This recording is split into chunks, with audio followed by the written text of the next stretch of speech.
Hey guys, I just wanted to talk about something real quick. I know a lot of people are, of course, concerned about human trafficking through CPS and all of that, but there's something I need everybody to understand. Right now, this administration, this presidential administration, is looking into human trafficking, and that includes through CPS. What I need everybody to understand is that in the world of politics, we use a lot of euphemisms. For example, references to the wall, caravan, and Libya are usually, depending on the context, usually referring to human trafficking, which includes CPS. So when Trump talks about building the wall, he's talking about building a wall protecting parents from malicious government agencies trying to target them in order to keep them in line. When he talks about the caravan, he's talking about the fact that almost every single female coming from that caravan has been raped in some form. Almost every single female. Children have been raped in some form. There was recently a case that I saw in which a young girl, I believe she was younger than 10 years old, I don't recall her age, but she was found stuffed into a drainage pipe filled with the sperm and DNA of at least 30 different men. This is what's going on with the caravan right now. The vast majority of the people coming through this caravan are not coming through with their parents. They were either sent with their parents or taken by smugglers and human traffickers. Put two and two together. When Trump talks about Libya, he's talking about the fact that Libya used to be a flourishing, beautiful nation. Gorgeous architecture, gorgeous culture. And then Hillary got upset and decided to have Gaddafi overthrown.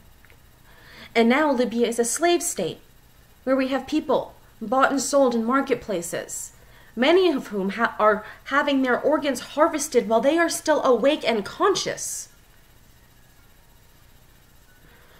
So when Trump talks about Libya, about the wall, and about the caravan, he's talking about human trafficking.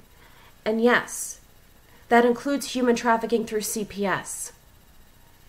That includes CPS opening fraudulent cases and taking our children under false pretenses. So guys, look, I need you to know, I need you to understand that there is a lot going on right now. But this is being investigated. This is being looked into. We are working towards reuniting families. I'm going to be going into something else in a lot more detail a bit later on. But you need to understand that this issue with CPS and human trafficking is bad.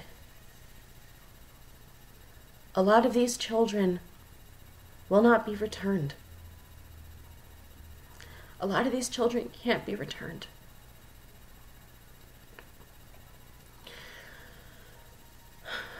But there's also something you guys need to know. And this is very difficult to say. And these are things that I have witnessed myself. So, I have seen situations in which beings from other planets have come down to Earth to bid on and purchase our children.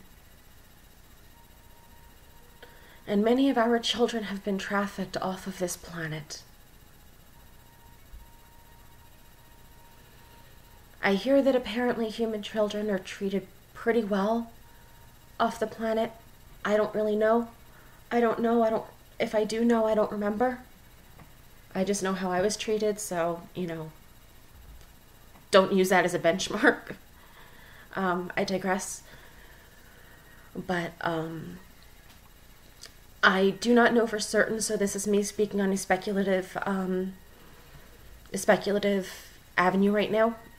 But I do believe that part of the reason for the Space Force is to bring some of our children, all of our children, home. How does this happen? How does this happen? How can something like this happen?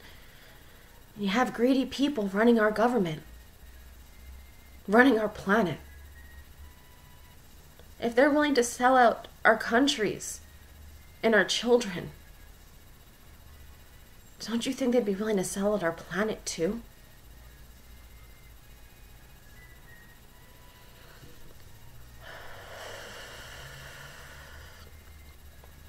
So, that's something that has needed to be said for a while now. I haven't really known how to put it into words. And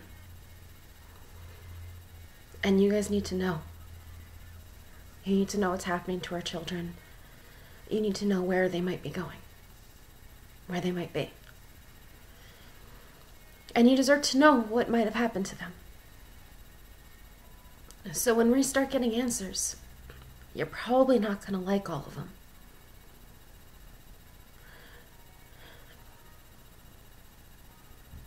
And I don't really know what else to say. There's nothing else that can be said. The only thing that can happen now is what's done.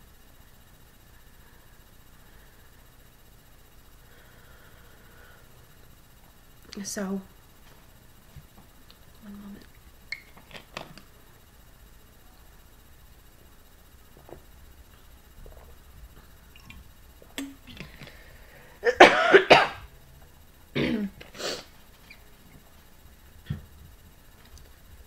So here's my question for you. For everybody.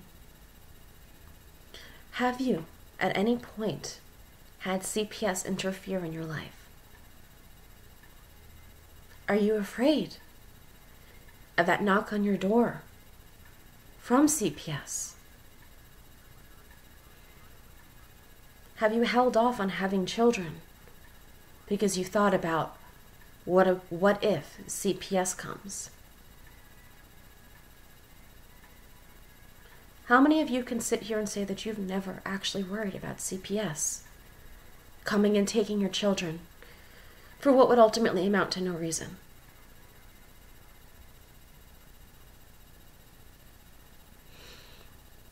I think each and every one of us are afraid of a rogue government agency coming in and invading our lives.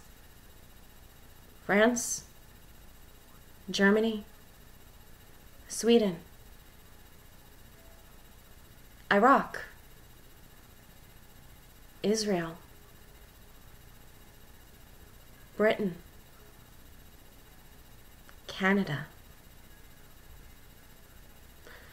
The Yellow Vest movement is a symbolism of the fact that, at least in France, if you own a car, you are required to have at least 2 yellow vests in your car at all times. You are forced to pay for these vests. And if you do not have these vests, you are fined. The Yellow Vest movement is a movement of blatant government overreach, interfering in aspects of our lives that they have no place interfering with.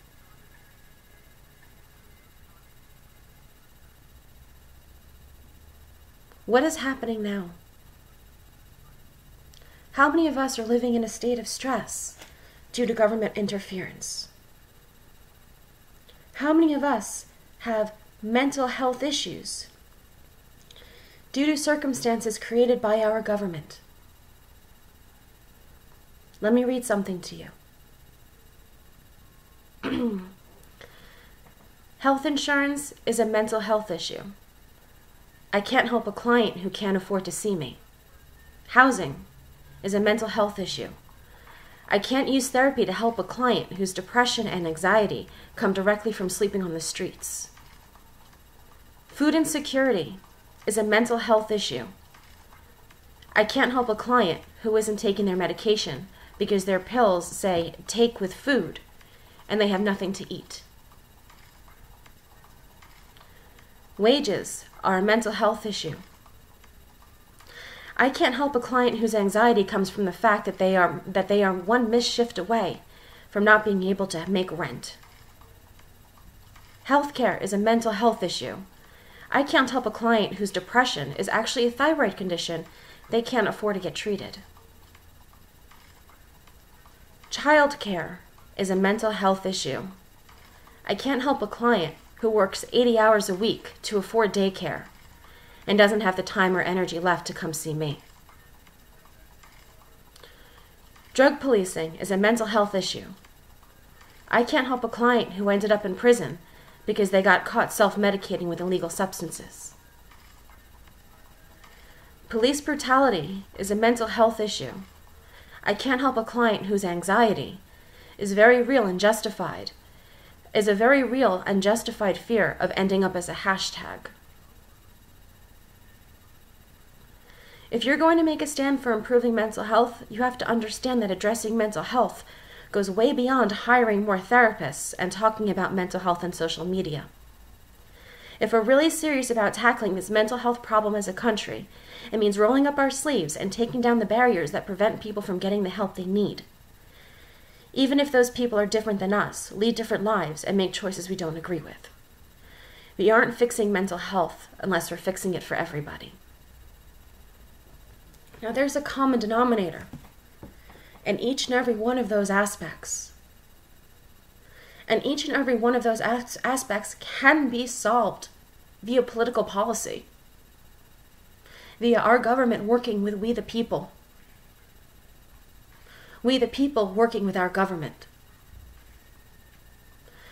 There is a phrase that I'm going to butcher right now, but you'll get the general gist of it. It says that the government should fear the people, and the people should not fear the government. I disagree. I don't think neither the government nor the people should fear each other. I think it should be a reciprocal system that works together. These mental health issues, are they really mental health issues? Or are they a normal response to an abnormal society and an abnormal environment, and an abnormal amount of chemicals getting pumped into our food and water and medicine, and the abnormal amount of stress of being terrified of whether we're able to keep a roof over our head or food in our stomachs? How many of these instances of people having mental health issues, causing their children to be taken away, was directly due to fucked up policy on behalf of our government? And how much of those policy is due to our government officials accepting lobbyist money and making decisions on behalf of their donors instead of we the people?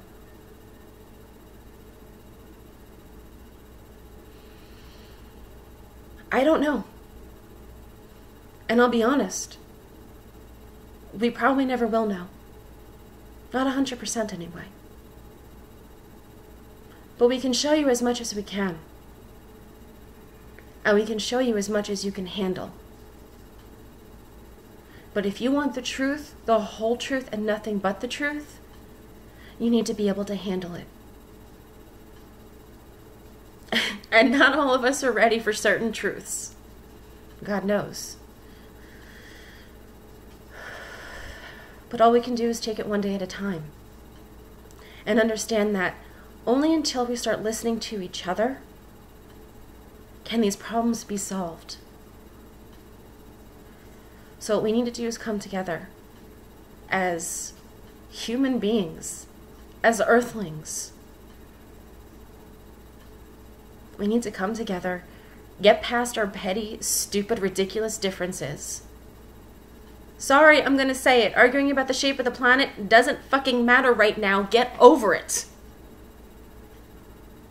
Right now, we need to isolate what's going on and fix it. Because too many children are dying. Too many people are living homeless on the street. Too many stomachs are empty. Too many people are starving. Too many people are freezing to death. And this isn't okay. Too many people are dying from health issues that can easily be treated if they could take time off from work and afford a proper diet to not have to eat chemicals.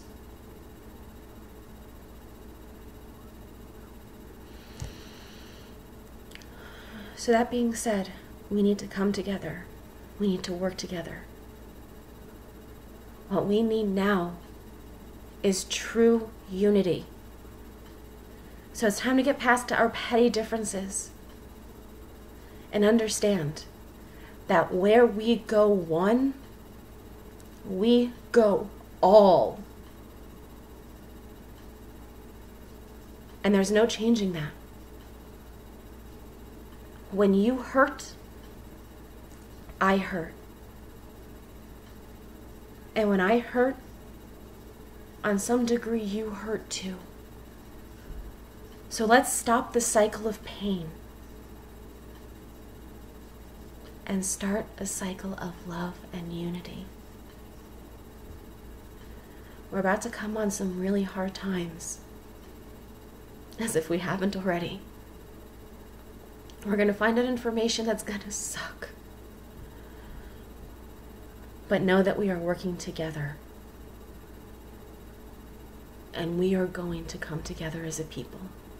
And we are going to become one. And we are going to become whole in true unity. So that being said, everybody,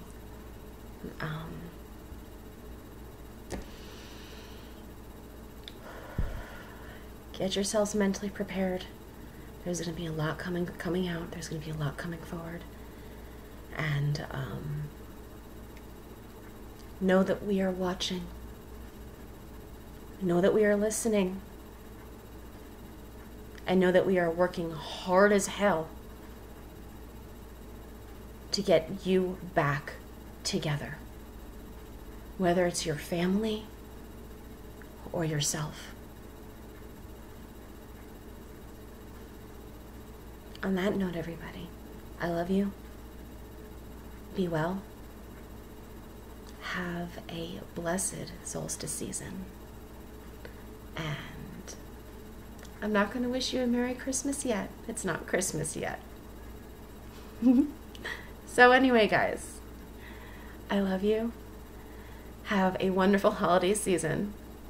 And blessed be. Where we go one, we go all.